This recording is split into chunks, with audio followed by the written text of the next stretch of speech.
your moderator as usual. And we are being technically supported by Mr. Ashish Takal today. So he's our team member. And welcome to the third episode of Aankura Talks. And today, unlike the previous two sessions, we have a slightly different topic, not directly related with architecture, but is still related with environment, actually very much related with environment and sustainability issues. So we have a very exciting topic, and I'm quite excited about it. You might have like read about it in poster. The topic is gender role in climate change, and under it we will be talking about ecofeminism and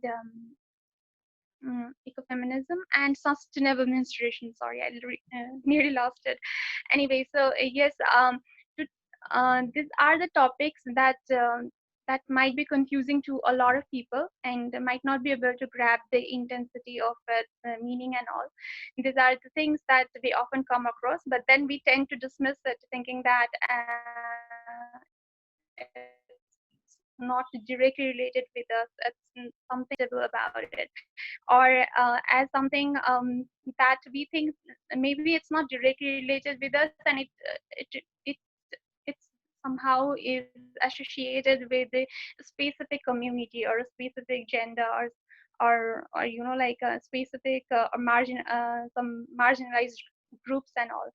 So yeah, so we generally don't talk about it. And to talk about this sensitizing issues today, we have Miss Aparna Gopan, all the way from Trivandrum, Kerala. And talking, if I have to tell you about Miss Aparna, then she is an experienced professional in the non-profit sector and is the founder of Elephant in the Room, a provocative movement which runs theme-based campaigns around uncomfortable conversations and social issues.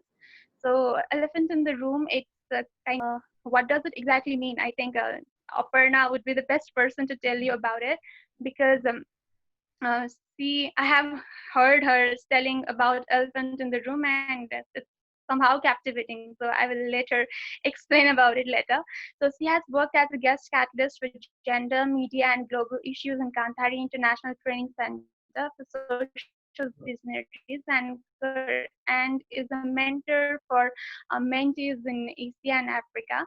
She was also the communication and public relations head of Easy Chrissy, a Bangalore-based startup, and as a 2016 Kanthari Fellow herself, she was trained in diverse aspects of social entrepreneurship, especially fundraising, project management, and impact assessment and evaluation. So, as a journalist, a storyteller, and travel writer, she's interested in community media development, provocative social campaigns, and documentary filmmaking within the non-profit sector.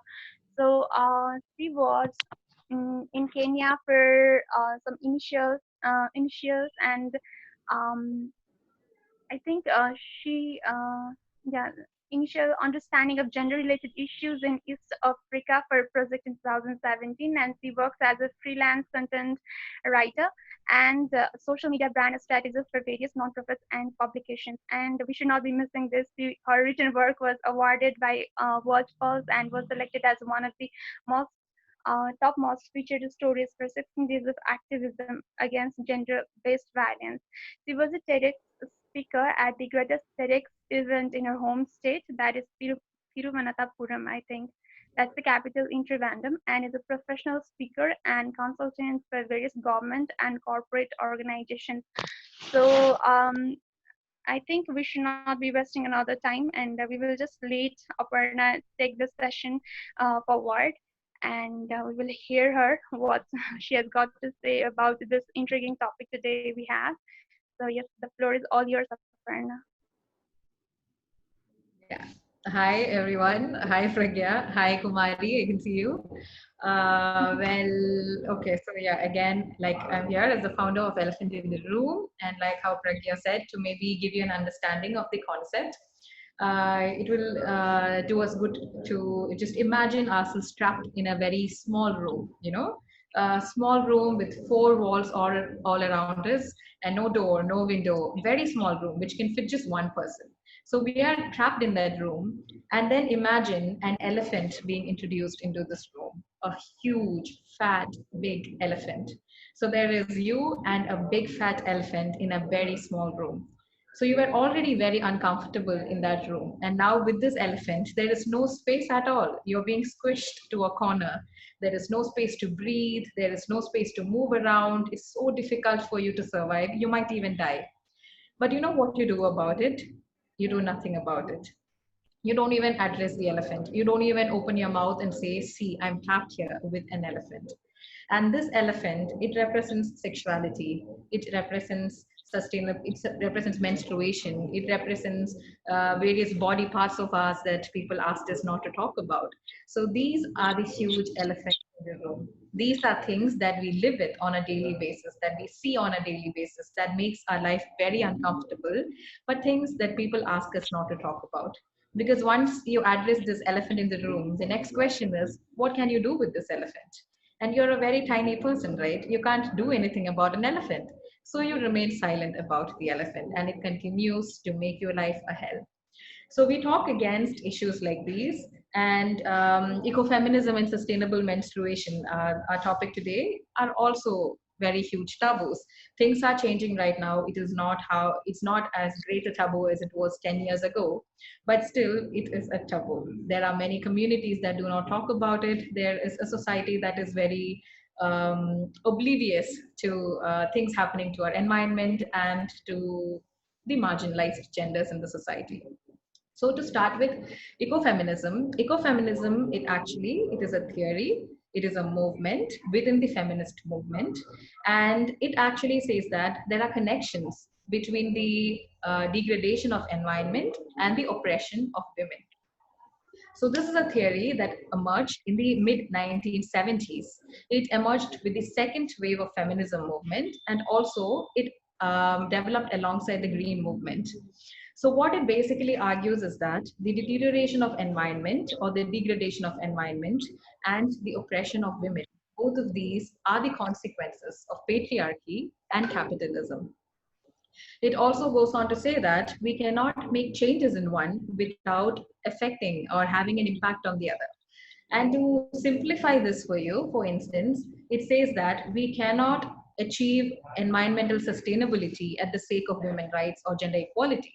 And at the same way, we cannot attain gender equality by forsaking the environment. Both of these needs to go hand in hand. There needs to be a balance. So ecofeminism, in very simple terms, basically, it is a feminist perspective of ecology. And when we say a feminist perspective of ecology, it is not calling for the dominance of women in talking about environment or in preserving environment. What it basically is calling for is a very egalitarian, a very equal, a collaborative society where there is no one dominant group. Nobody dominates. There are no power centers. Power is equally shared between the different groups that form the community. That is what ecofeminism actually argues for. So to break it down a little more for you, actually, we all know about the scientific revolution that happened in the world all across. Technology and science became a huge thing, and a lot of developments were happening. So after the scientific revolution, we started cultivating a very materialistic culture. There was a very materialistic culture that was inculcated in all of us in the society. And this materialistic culture made everything a resource. The river and the mountains and the minerals, everything became natural resources. The things that people made out of these resources became man-made resources. And then comes the biggest of all, the human resources. All of us breathing humans with feelings, with a beating heart, with a thinking brain, was called merely a resource. There was an objectification of humans. By referring to humans as human resource, what happens is that you are actually taking away the essence of a human. You are taking away the fact that this person breathes, that this person has thoughts of their own. This person, she is moving, she is organic. We are taking away all of that essence that makes us human. It just makes us, by making us a resource, we are just an object that can be used, that can be manipulated, and that can be exploited. And this was the advent of capitalism, and with the and patriarchy, which was there even before capitalism. So it made man the dominant, or gave the dominant power to the man. And with the capitalism gave power of resources, power of production to the most dominant group. That meant that men basically started controlling the means of production and the narratives that started building up in society. And they started controlling everything to the most private affairs of the other genders, that is the reproductive and sexual rights of women, or the reproductive and sexual rights of women was never women centric. It was always controlled and manipulated by men who were the dominant group. A very simple way to know this is, how do we deal with our period? Uh, as soon as I say dealing with period, what comes to our head is the picture of a sanitary napkin, right? But is that the only means of dealing with period? That is the very big question. It is not, but it is being advertised as the only means of dealing with period. And this is because of effective marketing by capitalism. There are huge companies that make these sanitary napkins. They mass produce it in factories and sell it for whatever price that they want to in the market. So they dictate what the price is, and they think this is what a woman needs, or a person who menstruates needs to deal with their period. And over the years, it became conditioned in our brains. So when a girl attains puberty, or when a person starts menstruating, people give us a sanitary napkin and ask us to use it. And without even so much as a second thought to what I'm putting in my body, we start using it. So now there is a huge movement for sustainable menstruation. Sustainable menstruation actually is a very good example of something that is ecofeminist, because it is a product. Sustainable menstrual products are something that actually calls for environmental sustainability. It is good for the environment. It is also good for the rights of women. It promotes gender equality as well. It asserts the fact that women have rights over their bodies and they get to choose what they put in their body. So the main, so not to delve into all of that, again, going back to what we use for dealing with period, the sanitary napkins. Not not many of us know that, a sanitary napkin is almost 90% made out of plastic. A tampon and sanitary napkin, both these products have 90 percentage of, it consists of plastic. It is made of microplastic. Everything that goes into it, there are chemicals inside it. And this is very bad, not just for the health of the person who uses the product, it's also bad for the health of the environment. Because after you use it, where does this go? It goes to landfills, it goes to oceans. And just like how a napkin sits and absorbs blood in your body, when it goes to the sea, it absorbs all the dirt in there. It absorbs the water, it absorbs the all kinds of dirt. And especially when some people do flush it down toilets, right? So when it goes through the sewage system, it becomes a huge ball which absorbs all kinds of material. And a pad is most often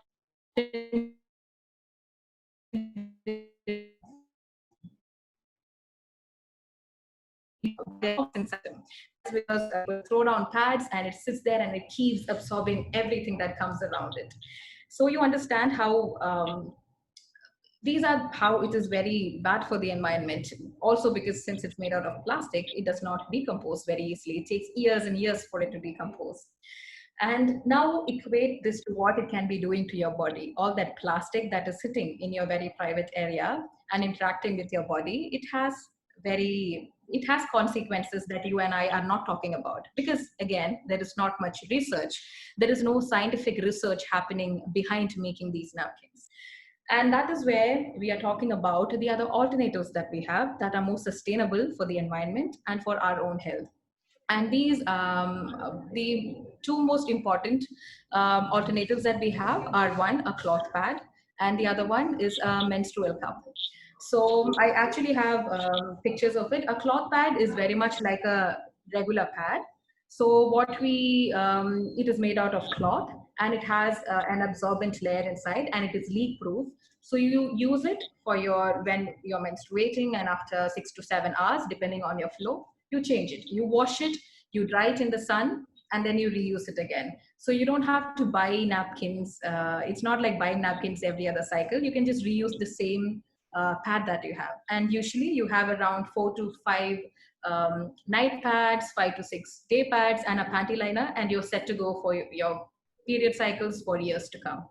And the next, this is something that is more acceptable in our society. A lot of it is being made by women in rural areas mostly, and it is not brand. It is not a huge brand like sanitary napkins. So the money that you are paying for getting these actually goes to people who are deserving, people like you and I, who are actually just trying to deal with their own life, you know.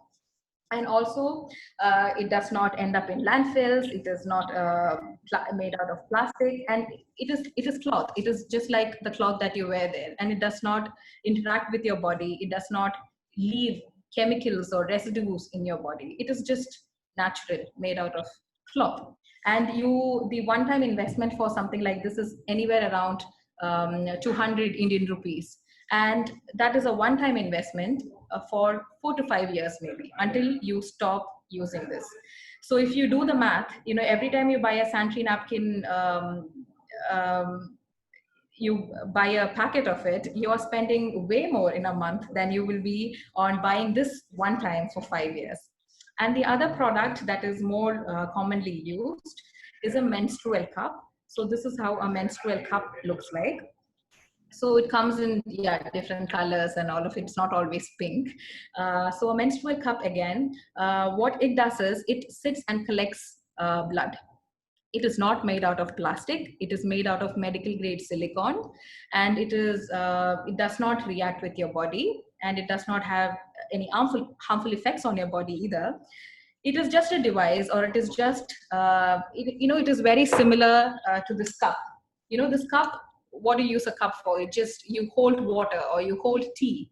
It just holds it. It does not interact with it, right? It just holds the thing.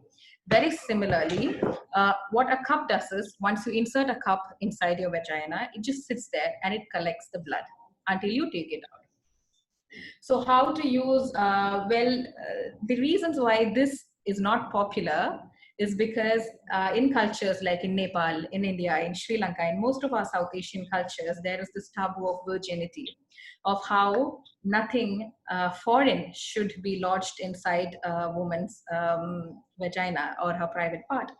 And that again goes back to ideas of patriarchy and capitalism and how they are trying to control our minds. You know, there is this idea of breaking your virginity and or breaking your hymen, which is very, it is just, it is I don't know, it is a very exaggerated concept or idea. So when people talk about breaking hymen, you feel like, it is like a plastic layer over your vagina, and once something goes in through it, there is a hole that is made, right?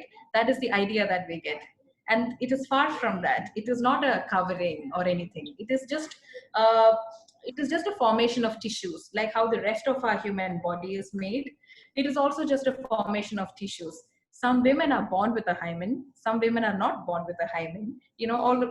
All of these happen. So this idea of breaking virginity or something being lodged inside a woman's private area, it maligning her or making her any less of a woman, that is the reason why this is not popular. And if we had more time, I would deconstruct every myth or every reason why they say this should not be used. It's just a cultural taboo. It's a big fat elephant in the room. To talk about it practically, this is the most comfortable product that I have used for deal with my period. What you do with it is, it usually comes in a pouch like this. So you take it out and you sterilize it in very boiling water. And after that, when you're about to use it, you wash both your hands, your nails, and the cup with a mild soap. Do not use a very fragrant soap, because there is a pH to our vagina as well. And you cannot throw off the pH of the vagina. When you use things with a lot of fragrance, you're messing with the pH there. So use something that is mild, something that does not smell. And not just when you're on your period, always. You're supposed to use something that is mild smelling always on your nether area, so that there are no infections and no, balancing the pH. So you wash the cup and your hands and the nails with soap and water, regular soap and water, and then you use one of the folds. You can either use a C fold like this, or you can use a thumbs down fold like this. There are many folds that you can find on YouTube. You use one of those folds, and then you find the hole, the vaginal hole, and then you insert it. And once it goes inside, it releases itself and it vacuums inside. There is no way it is coming off, and it just sits there and collects blood. It usually does that for around 6 to 8 hours, and then you again put your fingers inside, and you use, there is this small protruding part to every cup. So you use that to find the base of the cup. You find the base of the cup, you squeeze it a little bit so that it's no longer vacuumed inside, and you pull it out. You empty it, you wash it with soap and water again, and you reinsert it. And then once your cycle is over, after 4 to 5 or 7 days, you again sterilize it in boiling water, and then you put it back in your pouch, and you keep it in a safe place. That is how you're supposed to use a menstrual cup. So, like menstrual cup and a cloth pad, there are many such alternatives that we have available to deal with menstruation. It is more sustainable for our pockets, it is more sustainable for the environment, for our own very health. And also, there is this liberating factor to it. Once you start using a cup, you start seeing blood, you start touching your blood, you start interacting with it, so that it is not harmful, it is not something that can spread diseases, because these are the myths that people have, right? They say menstrual blood can spread diseases, that it can it is very harmful for people. All of these are just really wrong. So once you start using these products, you start being more comfortable with your body. You start seeing the color of the blood, and something is wrong. You start smelling it, and okay, maybe it's the food that I eat, it is not doing good with my body. You understand the level of stress that you're going on. You understand when you're stressed, when you're not stressed. All of these relationship with your body starts building up when you start using these products. These are more personal than using something that is made with layers of plastic that has very bad effects on your body. And like I said, to link it back to ecofeminism again, so this is a very good example of a product that promotes gender equality and also the sustainability of the environment. And so it actually falls in the crux, and that's why we decided to talk about ecofeminism and sustainable menstruation together. And I think, yeah, I've used up my time, so I'll just move over to Pragya. Actually,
Hi. I'm extremely sorry. My internet got disconnected. Am I audible? So,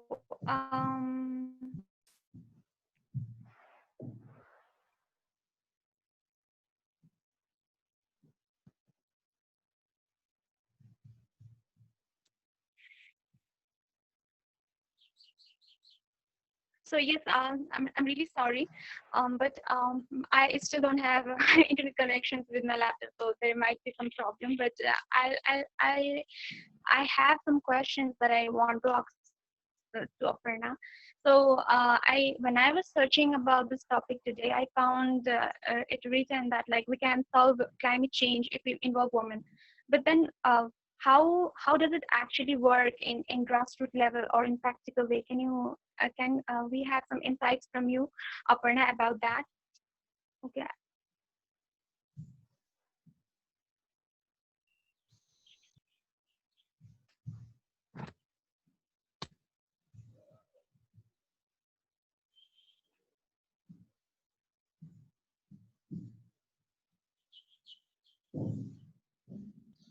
Ma'am, you are muted. You are muted. Yeah, hello. Yeah. Sorry. Can you hear me?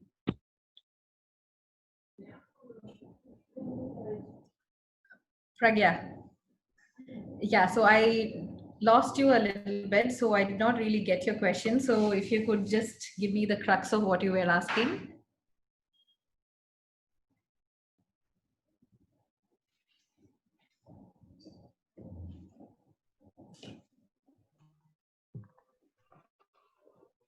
Pragya, you are in mute. Pragya, you are in mute.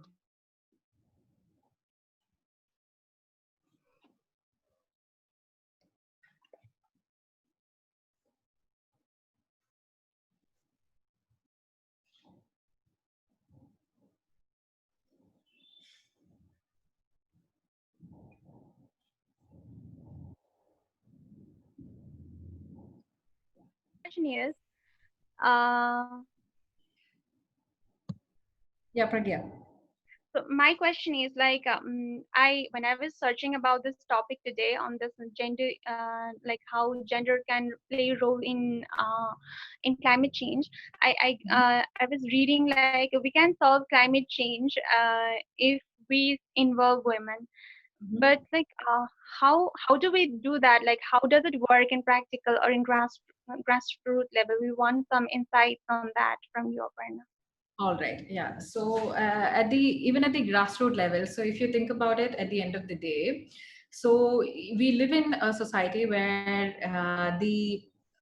all the chores of housemaking goes to a woman, right? And that is the reason why all these sustainable brands, all these eco-friendly brands, the 100% organic brands and the vegan brands, all of them, they always advertise to the women, and that is because they know it's they who make the decisions regarding what happens in the house, regarding what kind of vegetables they need to cook with, for example organic or something that was made using chemicals, or should you just go sustainable and start growing your own vegetables for in a kitchen garden and use it. From that to how to the cooking gas that you use, how to fuel that. Should you fuel it from waste materials, or should you get cooking gas that the government gives you?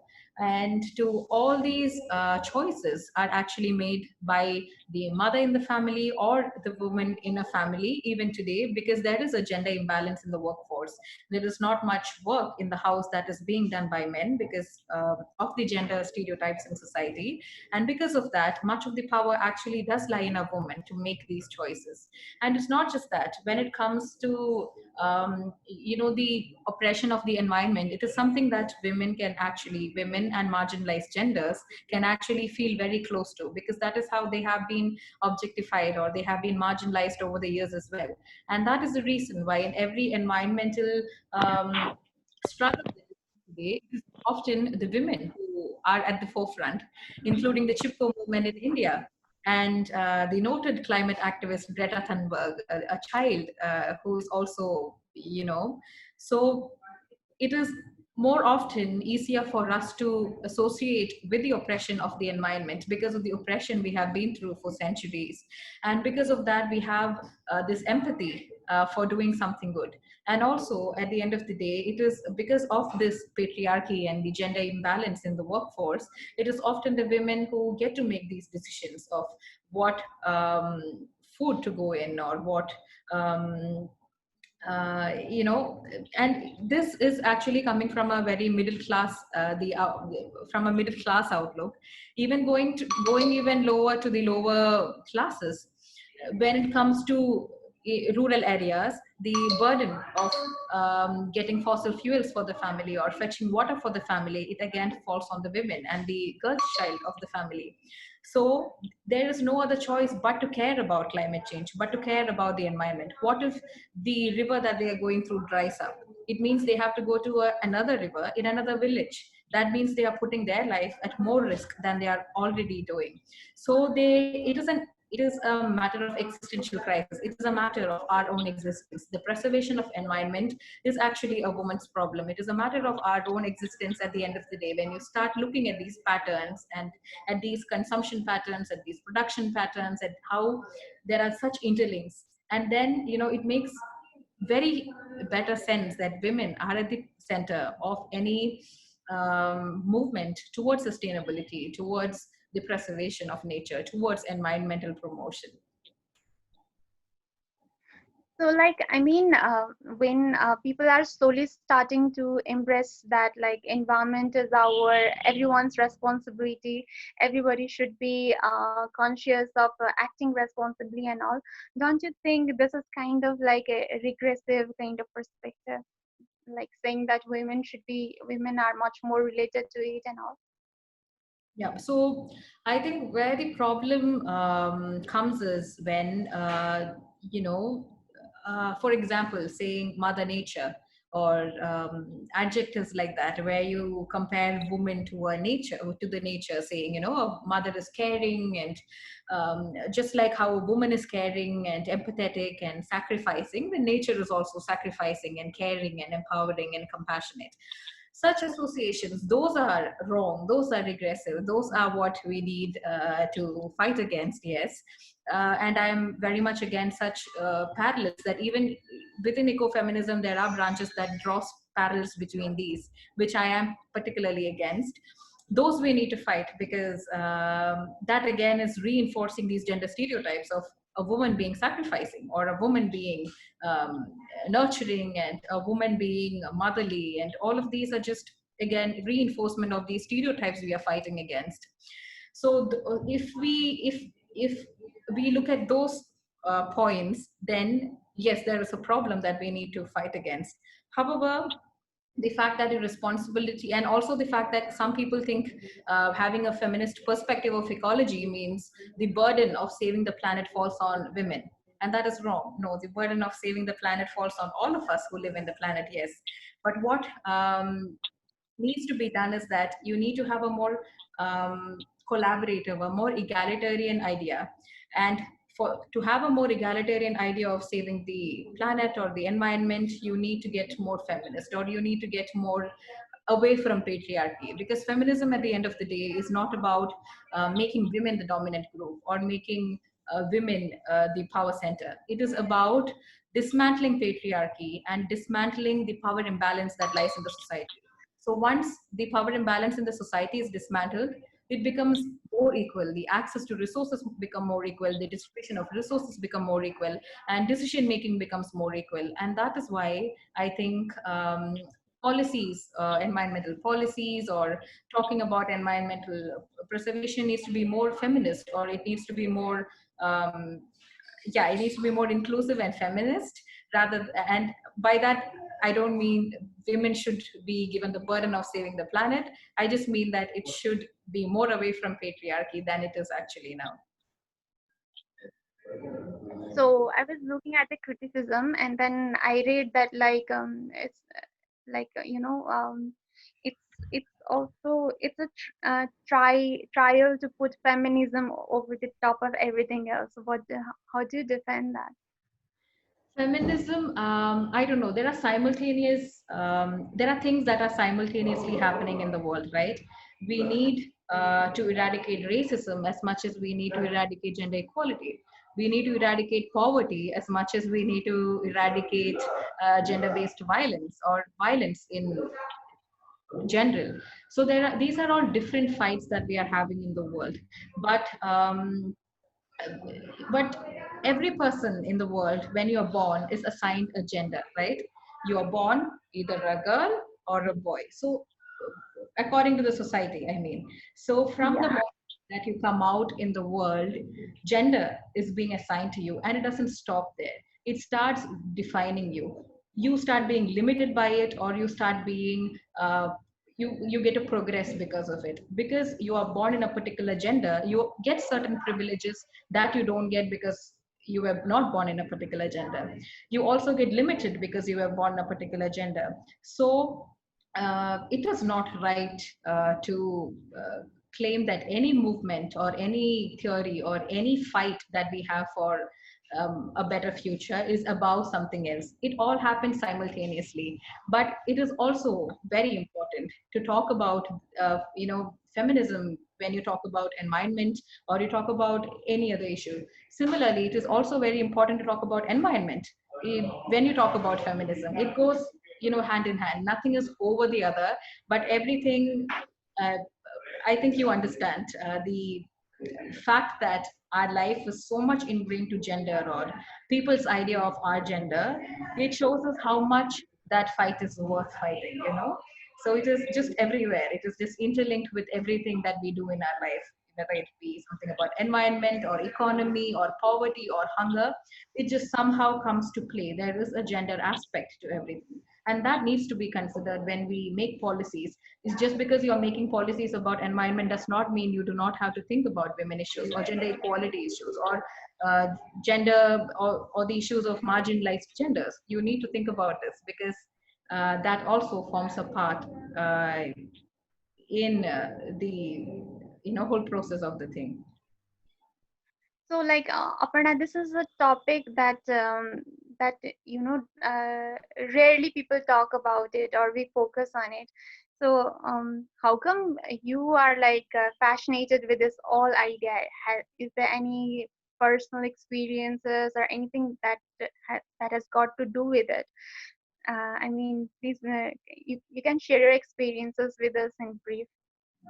You mean sustainable menstruation or Yeah, even no, no, I mean, even this ecofeminism and everything, like, this is something that we rarely, I mean, I got to know about it only after watching one of your videos that you were doing about in this digital content or digital month, something like that.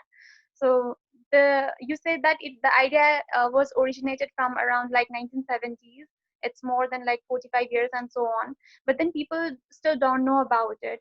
I mean, is there anything that has got to do with its practicality or anything like that? Along with this, I mean, why do you think it's less popular, or maybe people are unfamiliar with it? One aspect is one question is that, and another is like why you personally are fascinated with this idea. Yeah, so ecofeminism, it is again a theory. It is based on a theory, and then it developed into a movement, much like feminism or much like all the other movements that we have, even environmental movements. It always starts on a theory, and then it builds on that with statistics and facts and explanations and all of it. So, like any theory, ecofeminism also has many branches, many sub branches. And like I told you, there are branches that I don't agree with, the views that I personally cannot agree with. And there are branches of it that many feminist activists and environmental activists cannot agree with. And so ecofeminism, like any other theory, was made by again, it has its own issues to deal with. It has its own evolution to do. It is not what it was when it was in the 1970s. It has evolved into much, much more. There are so many branches, many that I can't understand. It is beyond the idea of that can be contained in my head. And that is because it evolved through time. It evolved through the people who took it forward.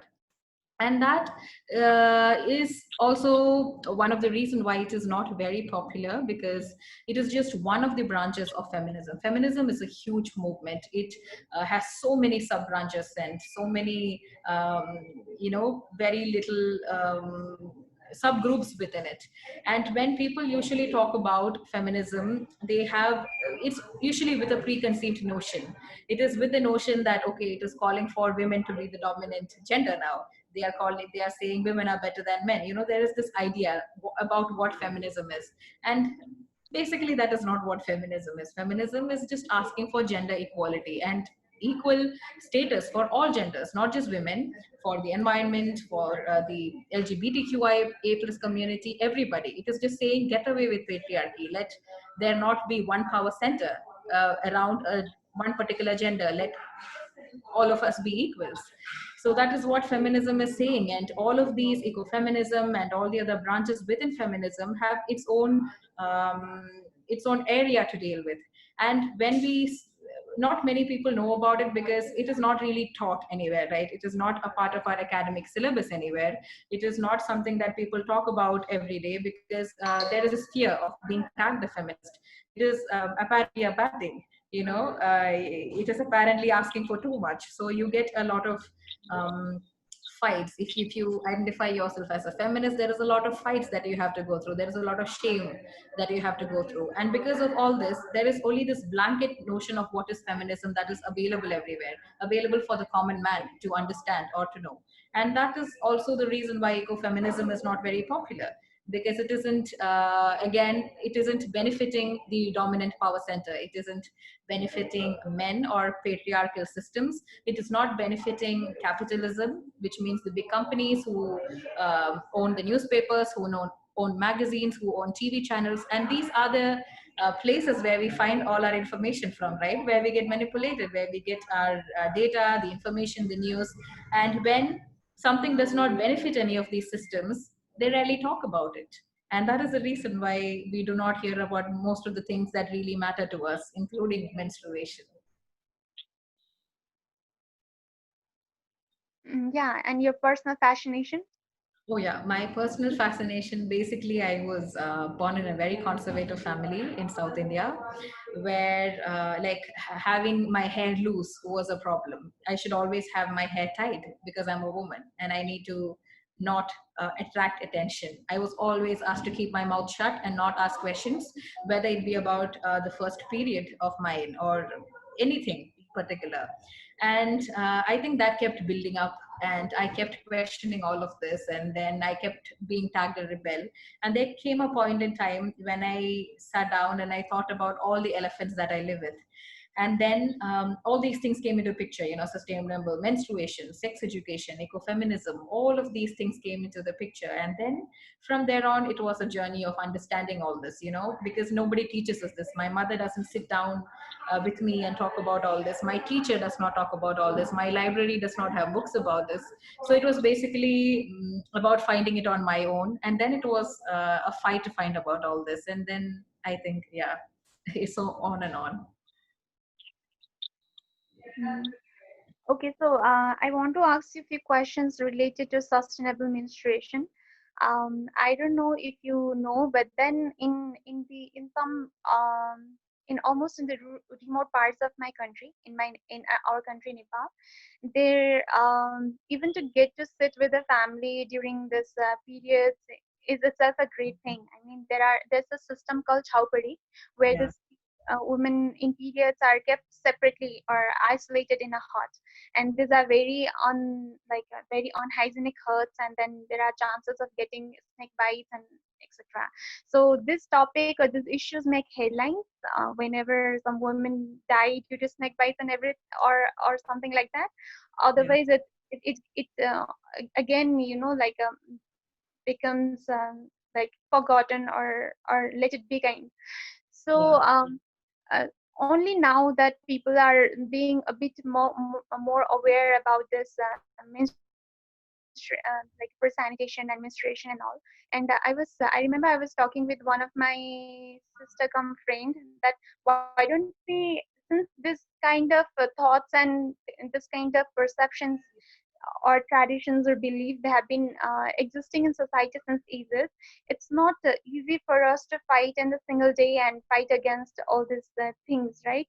So so why don't we choose a midway, and then perhaps build a sustainable as well as very hygienic kind of what even this isolation centers for women, that would be a midway, so that it would even comes a help to maintain I mean follow the traditions, as well as we will be keeping these women safe. So these were our thoughts, we were discussing on it. So my point is like, only now we are getting comfortable when it comes to menstruation. Only now people are focusing on this hygienic conditions or hygienic issues related to menstruation. And now if we add on, only now people are getting comfortable talking about sanitary pads and all. So and if we add like if we I mean, talking about again this sustainable menstruation and then menstrual cups and all, don't you think we will be complicating it? We will be what will be. Complicating it, like yeah, only people are able to grab the essence of these ideas, Mhm. and if we like, don't you feel like we will be overcomplicating it? Yeah, so overcomplicating it would be only if we are, I don't know,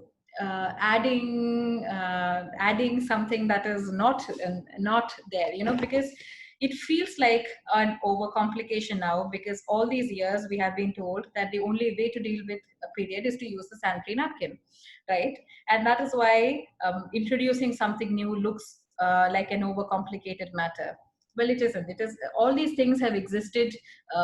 Maybe not menstrual cup, but cloth pad is what existed before sanitary napkins.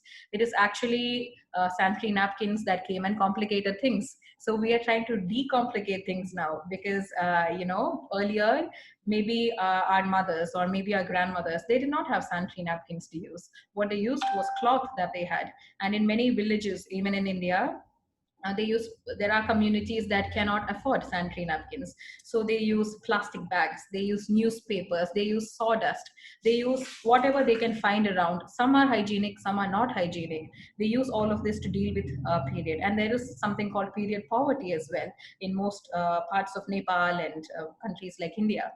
And these are all topics that are actually coming up now because more people are aware of it. And that is exactly why this is the right time to tell people. It is not to manipulate anybody to, because none of us are getting paid by any company to be promoting their brands. That is why I don't even name a brand, even when people ask me to, because then they think that I'm being paid by them. No. So it is ultimately, there isn't a right time to introduce a conversation that should have been the norm, that should have been taught to us when we were young.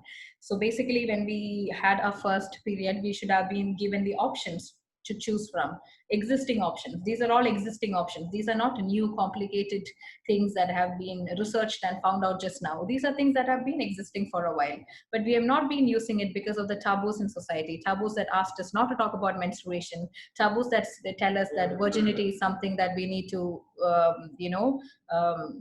care about, and really take forward, and that it is connected to menstruation. All these myths need to be deconstructed, because like you said about the system in Nepal, where the uh, women is totally isolated in a different cottage. So it is, other than it being unhygienic and being very risky for the woman involved or the person involved, just think about the idea. It actually comes from the idea that a woman, when she menstruates, she is to be treated as an untouchable. Menstruation is something bad. The blood that comes out of her body is dirty, and so she needs to be put somewhere where she is not interacting with others and making others dirty. So it is actually reinforcing the idea of blood and menstruation being dirty, and thereby menstruating people becoming dirty. And that is why we need to vehemently fight these notions as we are talking about menstruation. And that is why there can't be a midway.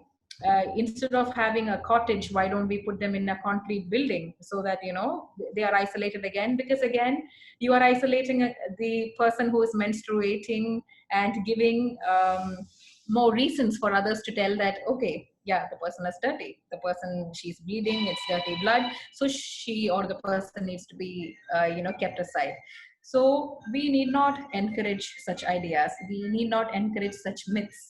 These myths and ideas are not doing any of us any good. It is very, very offensive to half the human race who are menstruating. And I think that is why sometimes there can't be a midway. There is a way of, you don't have to be militant about it. You don't have to give cups and pads to everybody and be like, use it.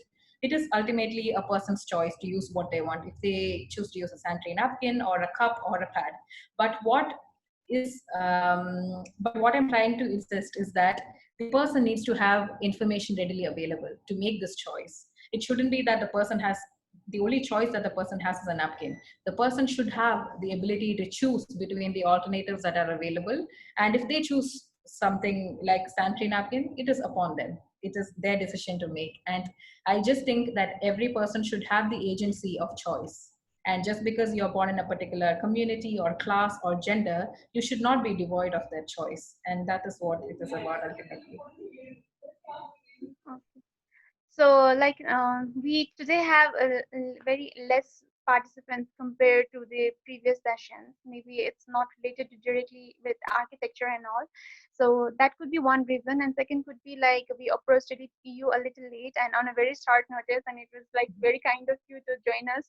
That could be also another reason. But one thing I noticed was like like all this uh posters and then like posts related to this programs and all, they were very much less circulated, and even by my male friends who would be, or the male team members who would be circulating like my previous posters, they were not doing it much. So I mean, I don't know why they are not doing it, maybe they are not interested and they try to dismiss it. So how do we convince male in in this kind of talks and all? So what's your, I mean, you must have also faced this kind of difficulties, and what's your experience regarding that, and how do you convince people, and what changes have you seen so far? Yeah, so that again comes to, so when you say probably people viewing menstruation as a women's topic or a women's thing to deal with, first we need to have the understanding that even men menstruate. There are men who menstruate. And so menstruation is not just, and just because of that, we can say menstruation is not just a woman's topic. It is something for all of us to talk with, because it again goes back to the sexual and reproductive health of a woman. And it has again implications on reproduction, on sex that comes afterwards.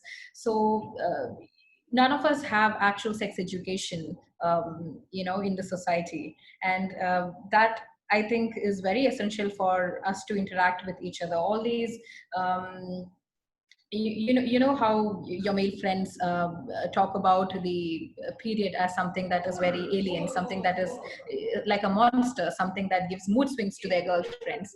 So all of these comments, all of these ideas, all of these, there was a time when women were preferred not for a work, were not preferred for a work, because they would, people thought they would be unproductive for 7 days a month. um, they thought, okay, women have the problem of period, so for 7 days a month they will be unproductive, so let's get a man instead. We are coming from such times and such ages and such a society where period where the ignorance about period cost people who are menstruating a lot. It cost them time, it cost them jobs, it cost them economic stability, it cost us our identity.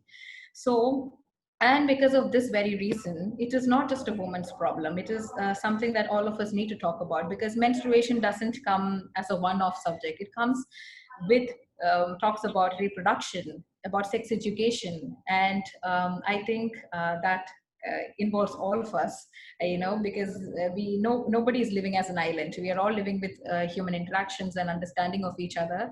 And I think more people, regardless of their gender, should have knowledge about all of this before they can make judgments or prejudices or pass comments on all of this. I think a well-rounded sex education, which also includes education about menstruation and reproductive health of all genders, need to be given to everybody at a very basic age, I believe. So we have like I think two questions Yeah, um, coming from Miss Lovely Ranjana, and I think somehow we have tossed this both these questions, but I would just like to read it for you. The yeah. first question is like, how does gender matters in climate change adaptation? Don't you think women empowerment can reduce certain amounts of climate change pattern? As you said, in comparison to men, women are the one who has to look after all. I think you said True, so. that is very true. Like you said, by empowering a woman or by giving more decision making role for a woman or by giving more economic independence to a woman, it means the woman can actually put money in buying something organic or buying something that is more environment friendly. Instead of getting a plastic bag, maybe the woman can get a cloth bag, a reusable bag. So by giving economic independence and decision making power to a woman, you are actually, because of the patriarchal and gender imbalance in workforce, you are actually doing more good to the environment, because the woman might probably make better life choices. And this should actually be not a, and like I said again, it shouldn't be the responsibility of a woman to make these choices. It should be everybody's responsibility. However, I think a woman might tend to care more about it because of the history that we have of oppression and of being sidelined or of being used as a resource. And because of that, a woman might not be able to empathize more with the environment and might be able to make better decisions. Yes. And the next question, yeah, again, in what ways might we destigmatize ecological views in order to promote ecofeminism? Is that what the question is? Yes. In what Uh, way? we stigmatize ecological views. I don't know whether there is a lot of stigma attached to ecological views. Maybe a lot of stigma attached to ecofeminism because of people's failure in understanding what it actually is. There are many branches of it that make sense. There are many branches of it that doesn't make sense.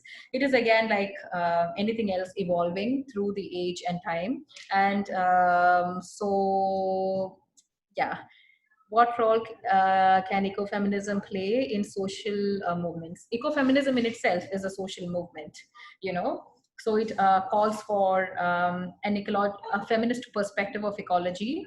So basically, what it is doing is it is calling for a kind of society where the decision making, where the power distribution, where the power is actually distributed equally. It is calling for an egalitarian society where things are collaborative in nature. It is calling for a society where there is not one dominant group, but many decision making groups. And in that way, it is a social movement that is actually that does few good things for environment as well as women by seeing it go hand in hand. I think we don't have more questions. Kumari says like she totally agrees with you in your in your insights and all. So we don't have more questions, and I think I'm also done with the questions that I had prepared. Yeah. I think I think everyone would agree with us with me that like today we got to know so much about all the new topics. Yes. So I think we are at the end of the session. All right. Any anything do you think anything that you think that we have missed out? No, I think we have covered what we could in the time being, and anybody who is interested can always get my details from Pragya and have a conversation with me off this session. So anytime people are welcome. Yeah, Thanks, yeah. Pragya, for hosting me and having me. Actually, I should be saying thank you to you. So yeah, thank you so much for coming, joining us, and then enlightening us on this very new topic for us. Totally new, actually. So yeah, thank you so much for your precious time again, and thanks to all the participants as well. And I don't know, like sorry for the disruptions in the meet. Um, Somehow I'm always saying sorry in every webinars, but yeah, uh, we will try to. I mean, I will try to work on all these issues, and I think it's time to wrap up. like Aparna said, if anyone is interested to know more about all these things, then they can check uh, Elephant in the Room in Facebook page, or even search for Aparna Gopan, or contact us. We can connect you with Miss Aparna. So yeah, thank you so much everyone for joining us. Special thanks to our guest again, and we have more informative sessions coming coming like in further sessions. So yeah, stay tuned and updated with these Akura, and have a great time ahead. Thank you. Yeah. Bye.